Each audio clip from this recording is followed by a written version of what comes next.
of the nuclear-armed rivals truly wants another war, analysts say, but Indian anger over a huge militant attack is driving new threats.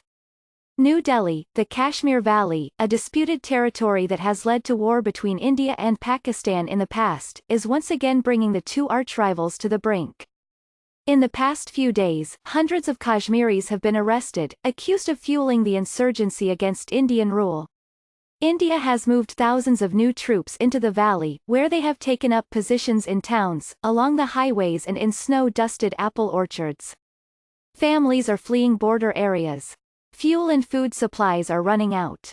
Pakistan and India are firing artillery shells.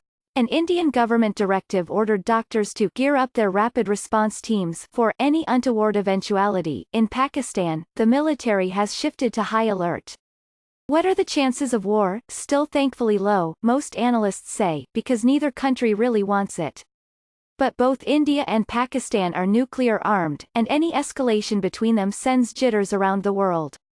India believes it can afford brinkmanship given its growing global influence, said Zahid Hussain, a senior fellow at the Jinnah Institute, a Pakistani research organization. But, he warned, reckless action could easily spiral out of control. Only a few months ago it seemed as if India and Pakistan, who would otherwise be natural trade partners, were searching for détente, with Pakistani military officers quietly reaching out to their Indian counterparts.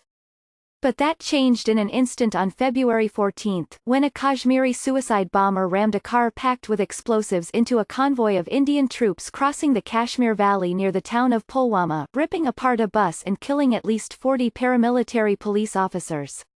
A second militant attack days later left at least 4 Indian soldiers dead.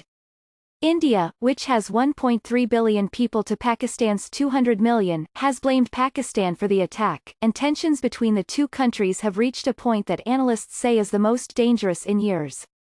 Western nations, including the United States, have urged the two sides to back away from conflict, but the rivalry between India and Pakistan is so bitter and deep that such incidents quickly take on a volatile energy of their own that may be difficult to contain. The risk is compounded by election year maneuvering in India, where Prime Minister Narendra Modi's party is appealing to Hindu nationalism and urgently trying to avoid appearing weak. We should break Pakistan into 3 pieces, said Baba Ramdev, a powerful Indian yoga guru who is known to be close to the government. Mr. Modi has promised a befitting reply, and while his generals have been calculating possible military reprisals, his government has searched for other ways to respond.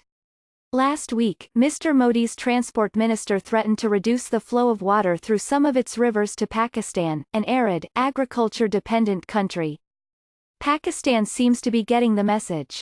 Diplomatically, the momentum is behind India. The United Nations passed a resolution sympathetic to India, and Imran Khan, Pakistan's relatively new prime minister, has begun to soften his stance. Right after the suicide bombing, though he condemned terrorism, he warned India that if it attacked Pakistan, we will not just think about retaliation, we will retaliate. There will be no other way. On Sunday, Mr. Khan modulated his tone, vowing to immediately act if India provided evidence of a Pakistani hand in the bombing. He asked Mr. Modi to give peace a chance.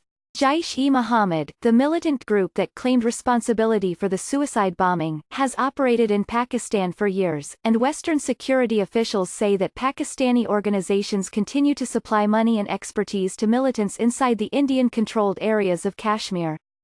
The suicide bomber was a young Kashmiri man who had spent his life inside those areas, bitter about India's often heavy-handed displays of force. But he probably received some help. 2 Western security officials, speaking on condition of anonymity to discuss intelligence analyses, said that an experienced bomb maker from Pakistan most likely traveled across the border and built an unusually powerful bomb for the young Kashmiri to detonate. Pakistan has denied involvement. But the country's powerful military and intelligence services, often referred to simply as the establishment, have a long history of supporting Kashmiri militant groups, and others, like the Afghan Taliban, as proxies. Many Indians point to the Mumbai attacks in 2008, in which militants who were widely linked to Pakistan killed more than 150 people. Few Indians are pushing for a full-scale war, but they are also tired of the violence. Indians have never really been so angry, and social media is fanning it even more, said Syed Atta Hasnain, a retired Indian Army general, adding to the unpredictability is Pakistan's shakiness as a state, and the fact that its secretive security services appear to have lost control of some of the same militant groups they once nurtured. Pakistan also fields a large army, with thousands of troops at the border, backed by medium-range ballistic missiles that carry nuclear warheads, just like India's. It's a very, very bad situation and a very dangerous situation, President Trump said Friday. He indicated that the United States was talking to both sides.